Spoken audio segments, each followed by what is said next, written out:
Welcome po dito sa Honda Wing Shop, San Fabian, Pangasinan Branch. At ngayong araw ay magbibigay po ako ng price update for this month of August. At ipapakita ko po sa inyo lahat ng mga available units dito po sa kanilang shop.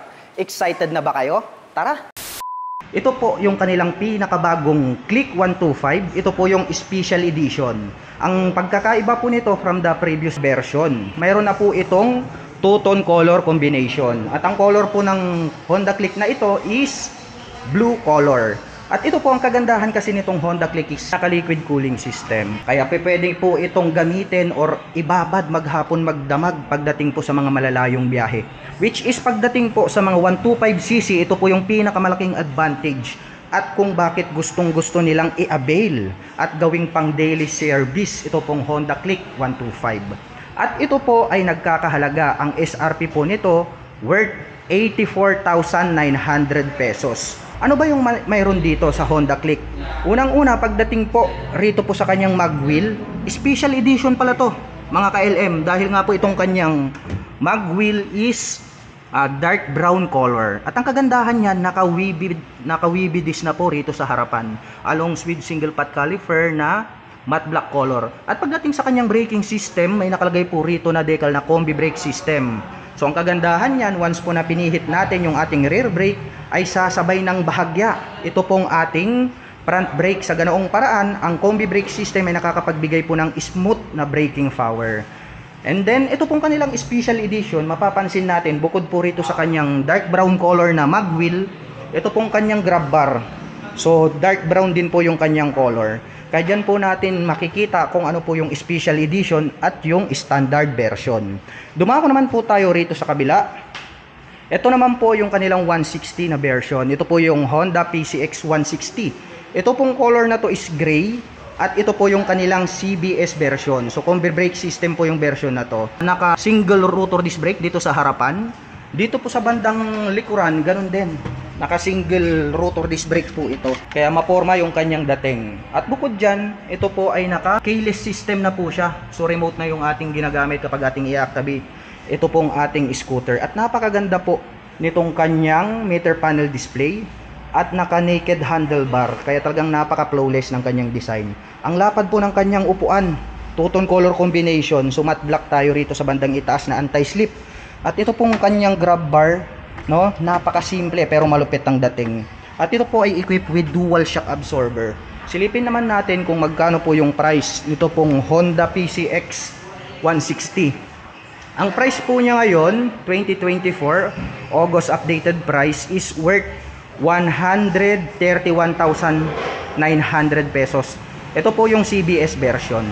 Pagdating naman po sa mga kababayan natin na mahilig mag-adventure, ito naman po yung kanilang Honda ADB 160. Ito yung pinakamalupit kasi pwede pong gamitin sa lahat ng purposes. For example, in any road condition, no? Pwedeng pang-akyatan, and then pang-bundok, pwedeng pang-trail, and then pwede rin po siyang pang-daily service. Kaya all-in-one talaga ito pong ADB 160. Mayroon po itong napakaganda at adjustable na windshield na pwedeng itaas ibaba. Napakalupit ng kanyang headlight design. Mayroon na rin po itong HSTC, also known as Honda Selectable Torque Control. So ang kagandahan po niyan, prevent niya po na madulas itong ating scooter pagdating po sa mga madudulas na daanan. At ang kagandahan niyan, itong kanyang gulong is naka semi-dual purpose pattern tires. Kaya talagang makapit at pwede siyang pang off-road. Naka single rotor disc brake dito sa harapan, along with two-pot caliper. Dito po sa likuran is naka single rotor disc brake din po siya, along with single pot caliper. At ang very attractive dito po sa kanilang Honda ADB 160, equipped po ito ng Showa brand na dual shock absorber. At may canister na po yan, gold color. Ayan, very attractive talaga. Ang kagandahan naman yan ay nakakapagbigay po yan ng outstanding na performance. Dahil nga po, napakaganda ng shock na nakalagay rito straight out from casa. At ito naman pong kanyang ADB, pagdating sa kanyang ignition, keyless na rin po yan. Naka naked handlebar. At napaka-forma din po nung kanyang meter panel display na digital. Ang lapad ng kanyang upuan, ayun, very premium yung kanyang looks. At yung kanyang integrated na grab bar is very sturdy, makapal. Mayroon naman pong nakalagay rito na ADB 160 na emblem, very attractive sa ating mga paningin. At ang advantage nito, kapag kayo po ay magpapagas, nandirito po sa gitna, ito pong kanyang fuel tank. So hindi mo na po kailangang bumaba mula sa iyong pagkakaupo kapag ikaw ay magpapagas. Kaya less hassle free na rin po siya. At ang presyo po nitong kanilang Honda ADB 160 ay nagkakahalaga po ito ng 168,900 pesos. Dumako naman tayo rito sa kabila. Yung mga naghahanap naman po ng mga pang daily service na sobrang tipid sa pagkonsumo ng gasolina. Ito po yung highly recommend paghatid sundo o di kaya pamalengke, papuntang trabaho, dahil talagang ito po, itong Honda Beat na to is ideal po siya pang daily service dahil talagang ginawa siya para mas matipid sa pagkonsumo ng gasolina. Ito pong white color na to, ito po yung 2024 version. At ito po yung kanilang Honda Beat Premium. Anyway, mayroon po pala itong dalawang model variation. Mayroon tayong Premium Edition at mayroon din po tayong Playful. Ito po yung kanilang standard version. Well, unahin po natin ito pong kanilang Beat Premium. Ito pong kanilang Beat Premium na 2024, napansin natin yung kanyang headlight design is maganda na kung i-compare natin dun sa previous model. So, mapapansin mo agad na ito po yung latest version dahil magkaiba na po sila ng headlight design. At pagdating naman po rito sa kanyang magwheel, gold color, itong Premium Edition, mga ka-LM. So, gold color po itong kanyang magwheel. Naka single rotor disc brake along with single pot caliper na matte black. At dito naman po sa kanyang meter panel display, silipin natin, naka semi digital meter panel display po siya. So combination po siya ng analog and digital. At pagdating naman po dito sa kanyang ignition, gumagamit po siya ng mechanical key. At ang kagandahan niyan dito sa bagong Honda Beat Premium Edition is included na po rito yung kanyang seat opener. So pipindutin lang po natin yan, magbubukas na po itong ating upuan. Ayan, oh. Malawak din po itong kanyang underseat compartment. Marami na rin po tayo ritong mailalagay ng mga personal belongings. Close po natin. At ang ganda po nitong emblem, no, nitong Premium. Kasi nga gold color po itong kanyang magwheel. Ayan, oh. 'Di ba? Ang ganda pala ng color combination ng Beat Premium. Mapapansin mo agad dahil yung kanyang magwheel is gold color. At ito pong kanyang grab bar, simple lang naman. Silipin natin itong kanyang tail light, ayan, oh. Ang ganda ng kanyang pagkakadesenyo. At ito po ang kagandahan po nitong Premium Edition. Mayroon po siyang glove box dito and then mayroon po siyang power outlet. Ayan, oh. At ang presyo po nitong kanilang Honda Beat Premium ay nagkakahalaga po. Ang kanya pong SRP is worth 74,000 pesos. Dumako naman tayo rito sa kanyang standard version. Ito naman po yung kanilang Beat Playful. Red color naman po yung available rito. Mapapansin natin, no, marami siyang decal na nakalagay rito, which is very attractive naman sa ating mga paningin. The same lang din po pala yung kanyang headlight design dito sa Premium and then dito po sa Playful. Ang pagkakaiba lang po nila is ito pong color ng kanyang magwheel. Dito po sa Playful version is matte black po itong kanyang magwheel. Sa Premium Edition naman po is gold color. The same lang din po sila na naka single rotor disc brake along with Nissin na single pot caliper na matte black. Silipin natin yung upuan, the same lang din po sila ng seat cover. Kulay ng grab bar pareho lang din. Design ng tail light, the same lang din. Ang pagkakaiba lang po talaga is yung color po nitong kanyang magwheel. So pagdating sa kanyang rear braking system, ito po ay equipped with mechanical drilling, trailing or drum brake. Dito po sa kanyang ignition, same lang din po siya. Ang kagandahan niyan, very advanced na rin kasi included na po rito yung kanyang seat opener. So check natin, hindi siya naka-activate.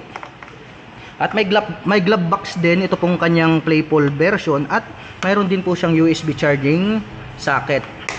Available din po siya. Kaya para po dun sa mga mahilig mag long rides, nothing to worry about dahil pwede po kayong mag-recharge ng inyong mga gadgets or mobile phones anytime, anywhere. Yung kanya pong meter panel display is combination po ng analog and then digital, which is maganda na rin yung kanyang pagkakadesign dahil very informative. Makikita na po natin lahat dito yung mga full detailed information na kailangan nating malaman sa biyahe. May small pocket naman po siya rito na pwedeng paglagyan ng mga gloves or coins. Silipin naman po natin yung price nito pong Beat Playful version 2024. Ito po ay nagkakahalaga ng 72,400 pesos. Yung premium po natin is worth 74,000 pesos. Ito naman pong nandirito, ang katabi nila is ito pong Honda Click 125 na standard version. So ang pagkakaiba naman nito dun sa kanyang special edition is yung color ng kanyang magwheel. Matte black and then gold color po yung kanyang special edition. Napakaganda talaga nitong Click. At mapapansin mo rin itong kanilang standard, no? Single color lang siya. Hindi po siya katulad ng special edition na mayroong two-tone color combination. At ang kagandahan dito sa Click, ito pong kanyang meter panel display kasi nga fully digital na po siya. And then included na rin po rito sa kanyang ignition yung kanyang seat opener. At dito po sa kanyang glove box, no, napaka-forma kasi nandirito siya on top. So just press lang po para magbukas ito. Medyo malalim din, no. Pwede po tayong maglagay rito ng mga mobile phones or gadgets. And then meron na rin po siyang built-in na USB charging port. So USB ready na to. Maglalagay ka na lang ng USB cable, pwede ka nang mag-charge ng inyong mga gadgets. At dito po sa gitna, meron po siyang utility hook, pwedeng pagsabitan ng ating mga pinamili or plastic bags. At ang kagandahan rito sa mga scooter is malalawak po itong kanilang mga footboard. Kaya talagang malaya nating maigagalaw yung ating mga paa pagdating po sa mga malalayong biyahe. At silipin naman po natin itong kanyang rear shock absorber. Equip po ito ng single shock absorber.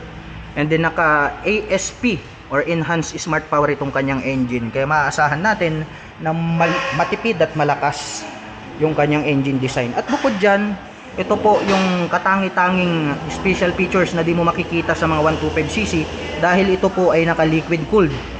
So gaya po ng mga palagi kong sinasabi, ang liquid cooling system ay pwede po natin gamitin yan pang long rides. Kahit umabot tayo ng 300 kilometers, walang problema kahit hindi ka huminto. Dahil nga po yung liquid cooling system ay napapanatili niya na kaya niyang palamigin yung kanyang engine. So yun ang kagandahan ng liquid cooling system. Kaya pwede po talagang pang endurance yung mga motorcycle na naka-liquid cooling system. At ang presyo po nitong kanilang Honda Click 125 standard version ay nagkakahalaga po ito ng 82,400 pesos. Yan po yung kanilang standard version. Pagdating naman po sa mga underbone motorcycle, may available po sila rito na Honda RS125. So ito pwede natin gamitin sa mga rough road or bundok, no?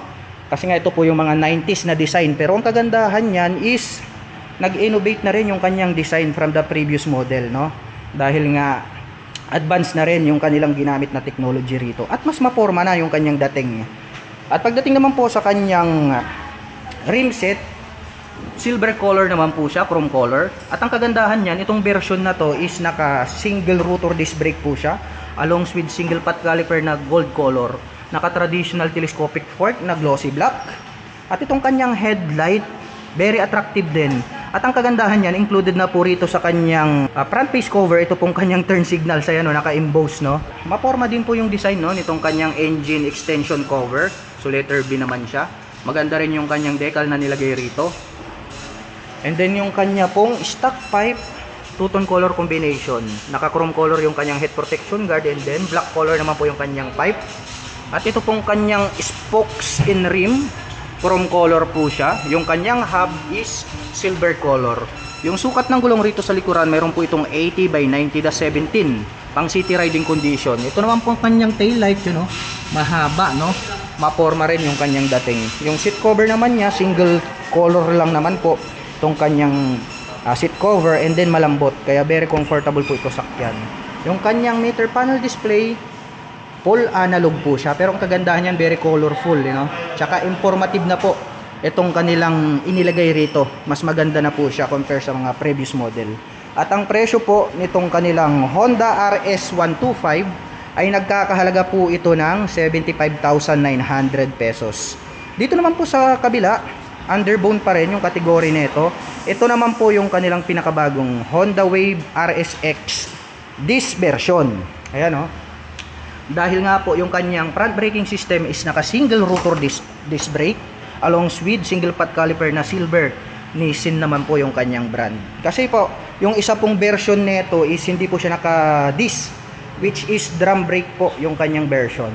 So ang kagandahan naman dito sa bagong Wave RSX is yung kanyang design, dahil nga binago na rin nila from the previous version. Dahil nga po ito pong kanyang turn signals is nandirito na sa bandang itaas, and then meron na rin po siya ritong additional na ilaw dito sa bandang ibaba. At very sharp din yung edges, naka base shape design yan. Minimal decal lang yung makikita natin, pero masasabi ko Brusco. At may nakalagay naman po pala rito na special. So special edition po pala ng RSX ito pong this version. Yung kanya naman pong seat cover, two-tone color combination, gray. Dito sa bandang dulo is black color. Sa ignition, gumagamit ng mechanical key. Buksan natin itong kanyang underseat compartment. Saktong-sakto lang, walang pinagbago dun sa mga previous model nito. Talagang ganyan lang po yung size nitong kanyang underseat compartment. Pero ang kagandahan niyan, mayroon na din po kayong mailalagay na mga belongings dito. And then ito po palang kanyang fuel tank, located din po pala rito sa underseat compartment o dito sa ilalim ng upuan. Kaya every time po na magpapagas kayo, ay kailangan nyo pong magbukas ng upuan. At pagdating naman po rito sa kanyang meter panel display, analog po yung kanilang ginamit dito. So basic lang po yung mga information na makikita natin dyan, gaya po ng mga previous model. Pagdating naman po rito sa kanyang rear shock absorber, is gumagamit po siya ng dual. Kaya more reliable po yan pagdating po sa mga angkasan, pagdating po sa mga mabibigat na bagay. Naka-rim set din po rito sa likod. And then yung kanyang hub is silver color. At ito po ay equipped with mechanical trailing. So naka-drum brake po siya rito sa likuran. At ang kagandahan niyan, itong model na to, mayroon pa po pala itong built-in na kickstarter. Kaya ang advantage naman yan, kapag mahina na po yung inyong battery, ay pwede nyo po itong sipain para umandar. At ang presyo po nitong kanilang Honda Wave RSX this version ay nagkakahalaga po ito ng 65,500 pesos. Ito pong katabi niya, ito po yung Honda Venner X 150. So ito po yung kanilang premium edition. So ang color po nito is matte black. Napakabangis, no? Well, anyway, titignan natin dun sa harapan yung isang kulay nito. So yun po is premium edition. Itong nandirito sa harap, premium edition din po ito. Ito naman po yung kanilang matte red color. Pagdating naman sa underbone at naghahanap ng mga motorcycle na mabibilis pagdating sa gitna ng kalsada, highly recommend para to sa mga kababayan natin na mahilig mag-racing at bumangking-bangking. Ang kagandahan dito po sa kanilang bagong Honda Venner X Premium version is napaka-attractive nitong kanyang headlight design. Nagkaroon po siya ng spike dito sa bandang itaas. And then dyan po naka-installed yung kanyang daytime running light. At dito po sa kanyang handlebar cover, ayan o, mayroon po siyang spider web dito sa gitna. And then pag ating sinilip, nakikita natin nandyan po nakalagay yung kanyang horn. At mayroon po itong maliit na visor na smoke yung kanyang color. At ang kagandahan yan, ito pong kanyang turn signals is nandirito na po siya, included na po siya sa kanyang pairings, unlike others na nakapop up na pwedeng mabali. At pagdating naman po sa kanyang braking system, ang kagandahan niyan, ito pong kanilang premium edition is naka-ABS na po siya, also known as anti-lock braking system. So ang kagandahan niyan pagdating sa mga sudden stop, no, hindi po maglalak yung ating mga preno. Kaya mapre-prevent po natin na madisgrasya dulot po ng mga biglaang paghinto. At very attractive po itong kanyang front suspension dahil nga po pala ito ay matte gold color. At silipin naman natin itong kanyang upuan, itong kanyang seat cover, very premium yung dating, no? Nagkaroon ng two-tone color combination na gray and then black. Yung pagkakatahi, very durable. At ito pong kanyang meter panel display is naka-digital, may hati sa gitna. So very attractive po yung kanyang pagkaka-design. May 2 button selector dito sa ibaba. At ang kagandahan niyan, high-tech na talaga to, no? Advanced na yung features. Dahil ito po ay gumagamit na ng keyless system. So meron tayong navigation knob dito. At included na rin po pala rito yung kanyang seat opener. At dito naman po sa kanyang gulong rito sa likuran, napakakapal, no? At mayroon naman po itong sukat na 120 by 70/17. At ito po ay naka-single rotor disc brake along with single pot caliper na Nissin gold color para sa kanyang rear brake. At napaka-forma din po nitong kanyang tambucho, no? Sporty yung kanyang design, matte black color. At nagkaroon naman po ito ng single exhaust. Dito sa bandang itaas, may nakalagay naman po rito na Venner X gold color. So 3D emblem po yan. At ang kagandahan niyan, ito pong kanyang engine design is naka-liquid cooled. So pwedeng ibabad maghapon magdamag sa malalayong biyahe. Naka-dual overhead cam. So mas malakas po ito pagdating po sa mga akyatan. And then mas lalo po siyang lumalakas kapag mayroon siyang angkas. Hindi siya bumabagal. Silipin naman po natin itong kanyang taillight. Mahaba, no? Very attractive din. Ito lang po ang negative side nito, no? Kasi nga naka-embossed ito pong kanyang turn signals. So ingatan na lang po natin kasi pwede po yang mabali kapag ating naisagi sa mga matitigas na bagay. Naka single shock absorber naman, mono shock, yung kanyang rear suspension. At ang presyo po nitong kanilang Honda Winner X Premium Edition ay nagkakahalaga po ito ng 129,900 pesos. So yan po yung kanyang latest price update for this month of August. At ito po pala dito sa harap, mayroon po silang red color nung ating naipakita na sa inyo na Honda ADB 160 na white color. Ito naman po yung kanyang red color na version. At ang presyo po nito, ang SRP is 168,900 pesos. Dumako naman tayo rito sa kanilang Honda PCX ABS version. Dahil yung ating nakita kanina is yun naman po yung kanilang standard. Ito pong kanilang ABS, ang pagkakaiba is yung preno and then yung color availability. So ang special dito po sa kanilang PCX na ABS, syempre yung kanyang braking system. Dahil nga ito po ay equipped with anti-lock braking system. Gaya ng sinasabi ko, pagdating po sa mga sudden stop ay very reliable to dahil hindi po maglalak yung ating mga preno. Mapre-prevent po na madisgrasya tayo sa mga biglaang paghinto. At ang gustong-gusto ko rito sa pagkakadesign nitong kanilang PCX, napakalapad nitong kanyang mukha, no? At saka napakahaba po nitong kanyang daytime running light, ayan, no? And then itong kanyang headlight assembly. At para naman po sa mga kababayan natin na nakapanood ng video na ito at interesado pong maglabas ng mga Honda motorcycles, ay maaari niyo po silang puntahan at bisitahin. Dito po yan sa Honda Wing Shop, San Fabian, Pangasinan branch. At para naman po sa mga kababayan natin na nais magpunta rito, ang kanila pong operation time is starting 8:30 AM until 5:30 PM from Monday to Saturday.